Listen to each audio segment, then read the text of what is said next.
later on in the show. Now, it's 2:50. Shay here with you till 6 p.m.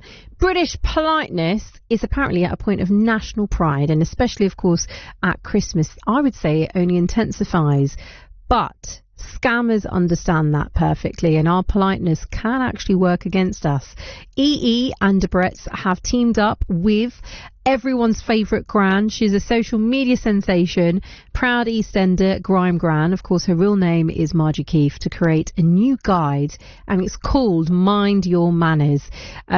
Fresh from teaching Kim Kardashian what a jacket potato is, grime Gran joins me now in the studio alongside her grandson, Bo. It's a pleasure to have you both here. Pleasure to be here. Thank you. I have so much to talk to you about, but listen, I'm not going to keep calling you grime Gran. I'm just going to call you Gran throughout the chat. Is that all right? That's all right, yeah. I'm a huge fan. How many times do you hear that in a day, Gran? Oh, I lose count. I lose count. You really are a national treasure. You must know that. And if you don't, I have to tell you that. But it's interesting because for this particular project, and what you're doing is you're trying to let everyone know that actually there are a lot of scammers out there. I mean, my father-in-law, Dad, will always answer the phone. He'll start talking to people thinking they're really nice. Next thing you know, he's giving them email addresses, and you're thinking, whoa, calm down, Dad. Do you think people are more vulnerable during this period of Christmas, Gran? Well, I think they can be, yeah. They can be, yes. But more so the elderly people, yeah. And these people target the elderly, it seems. That's a shame, isn't it? Yes. It's a shame and it's disappointing. But, Bo, tell us about Mind Your Manners then. So Mind Your Manners is a guide put together by the Brits and EE to help people learn how to deal with these scam calls. And there's a lot of good information in there that takes the worry and the stress away from the person. But I think it's good to reiterate that it is the elderly that kind of are more vulnerable to it, but it's across the board. There's youngsters getting done on social media, there's email, there's text messages, and it's a good collective that we've got here. We've got EE doing the brains behind the scenes with the tech. We've got the Brits talking about the etiquette, because as you probably know, mine and her etiquette isn't great, isn't the best.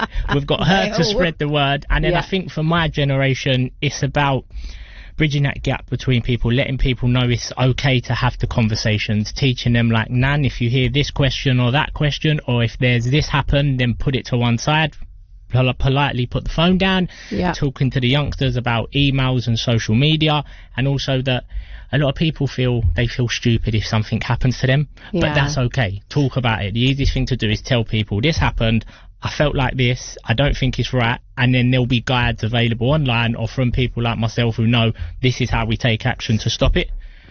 Very true, because you're right, there's no shame. Do you think sometimes, Gran, that, you know, people just kind of feel really embarrassed, they get scammed and then they don't want to tell anyone? Well, exactly, yeah, they do. You know, people think, how could I have been so stupid to have been caught up in it?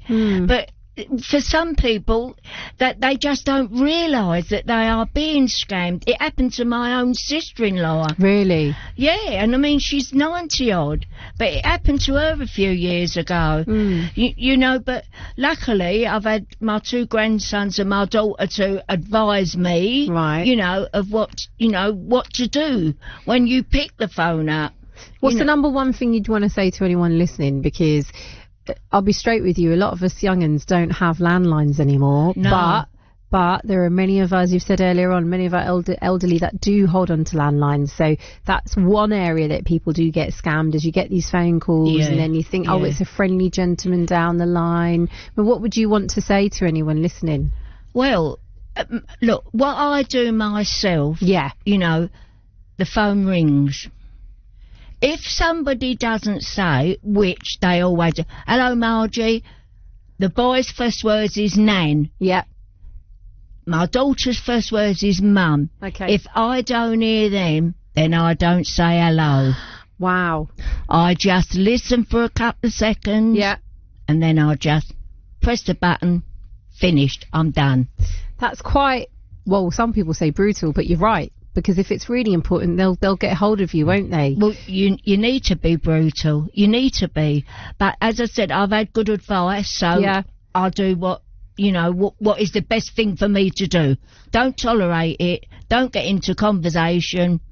like that, they don't get nothing. They've had no pleasure. Exactly. I think what I've noticed, and you might have, is when you answer the phone and it is a scam call, there tends to be that 1 second delay before they say hello. Yeah. Right. And then it's kind of an instant clue that, okay, this is a bit suspicious. Yeah. And the main thing is trust your gut. Like, half of the time we know this isn't right, this isn't what should be happening. So just trust your gut, and then you'll be fine. That would be my thing. Trust your gut. And where should people go? Do they need to go to EE? Because I know EE is blocking 1 million suspicious calls a day, but scammers do tend to get through somehow, don't they? Yep. So if anyone wants more details on Mind Your Manners, where do they need to go? So you can go to EE Mind Your Manners. The whole guide will be available there. And then also, if you can report suspicious text messages, you can send a text message to 7726. Yeah.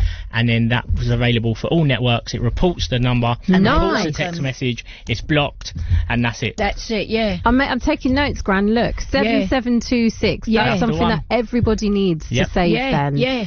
Because also it's not just about yourself; it's about protecting everyone else. Exactly. Yeah. And getting that message out there. So again, go to EE for Mind Your Manners for more details.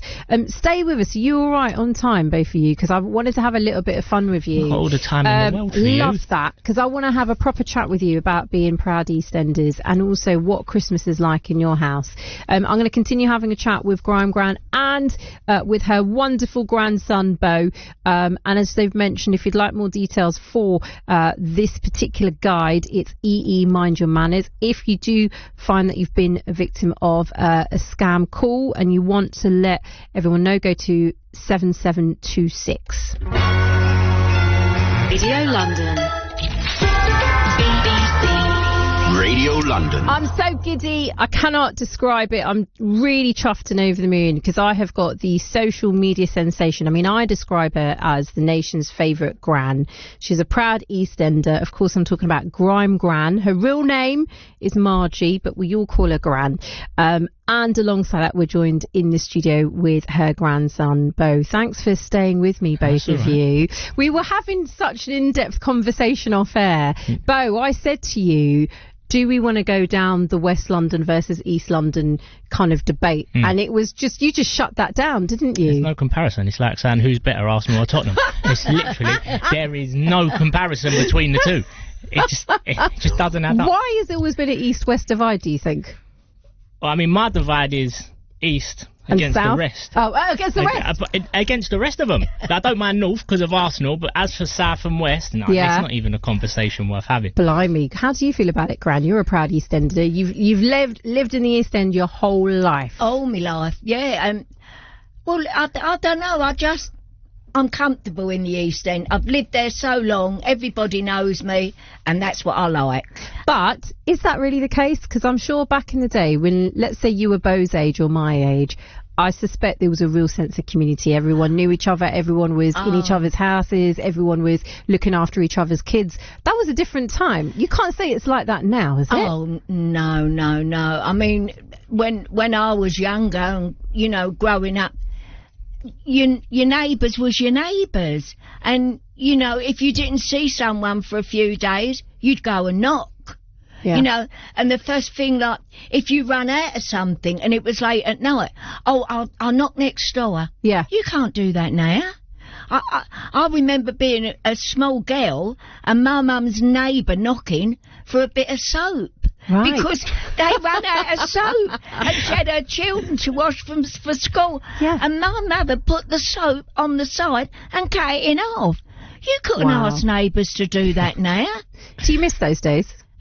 Sorry? Do you miss those days? Oh, well, everyone, neighbours was neighbours. It was a community. Yeah. You know, you see people and you'd pass the time of day. Now you see them and they barely say good morning. I mean, I guess you probably haven't even seen anyone say Merry Christmas either right now. Well, exactly, yeah. You know, it's not the same now as when I was younger. You know, now it's more expensive. But it was more, I think it was more enjoyable when we were younger.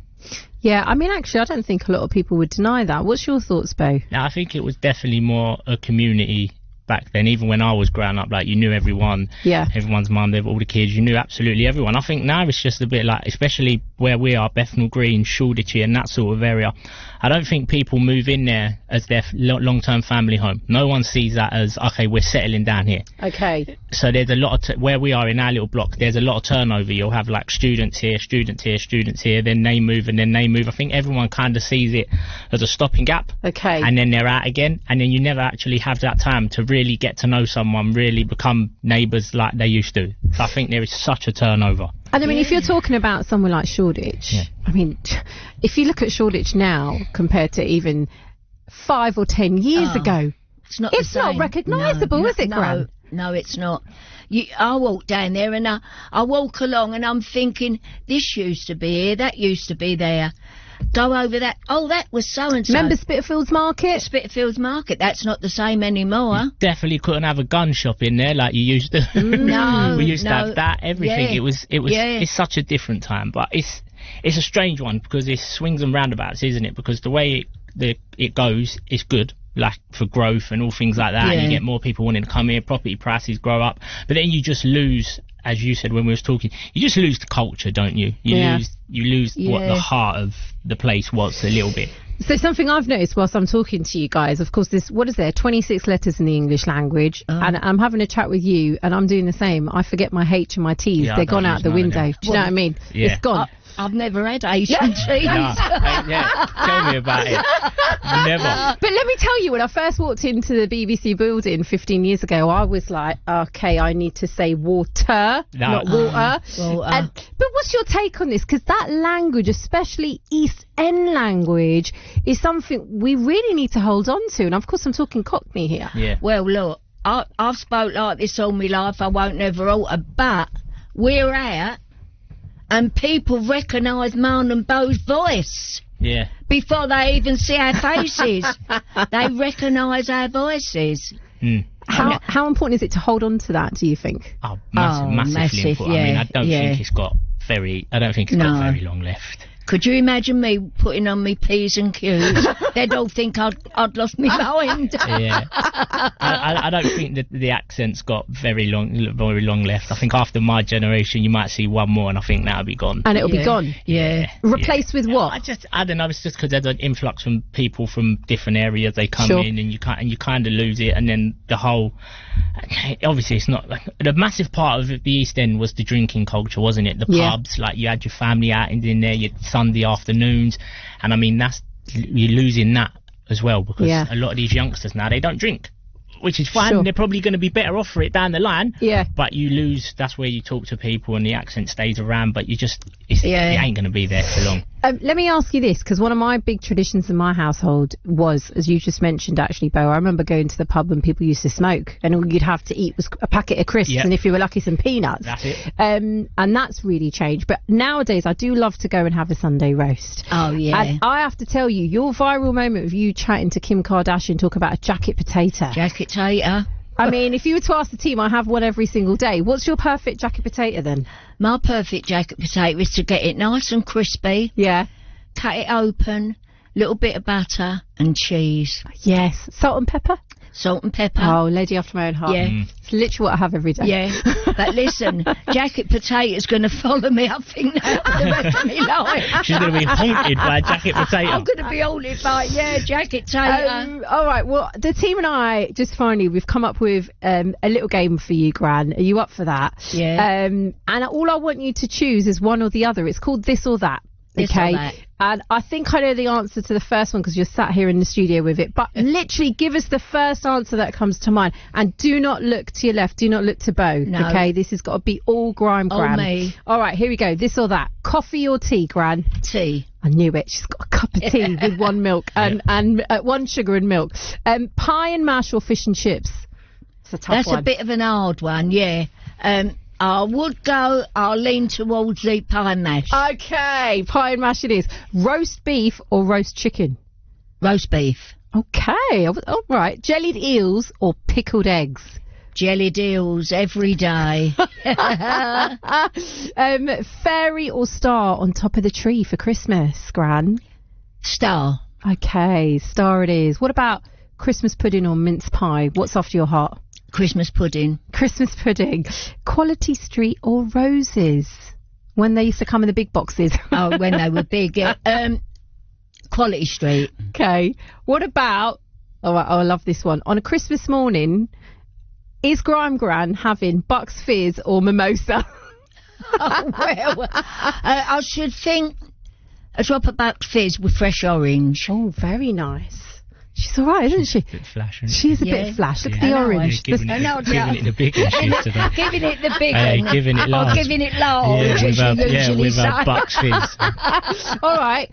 I think I know the answer to this as well, but is it EastEnders or is it Coronation Street? To be honest, Corrie. You've just broken my heart! Yeah. Grime Gran! No, I'm more of a Corrie fan than EastEnder. Corrie and Emmerdale. When did you switch sides? Oh, I've always She's been always like been that. it. Wow. Yeah, Corrie and Emmerdale. Oh, I think a little piece of my heart is broken there. I was totally expecting... Mind you, I do watch EastEnders. Oh, right, I good. do watch EastEnders, Yeah. but Corrie's got your heart. Yeah. Yeah, look at the twinkle in her eye, Bo. She's a fraud. You know? She's a fraud, I'm telling you. Stormzy or Skepta? Skepta. Yeah, I'm so glad you said that. Skepta. Jacket potato. Is it going to be tuna or baked beans? Now, we know you like cheese, but is it tuna or baked beans? Hey, There you go. Oh, we had to get that. Let's give you a crowd cheer for that. Grime Gran, it's been such a pleasure having you here. Oh, it's been my pleasure to come. And thank you for joining us on BBC Radio London and Bo as well. I think just by speaking to you, keeping that spirit alive of the East End is very important.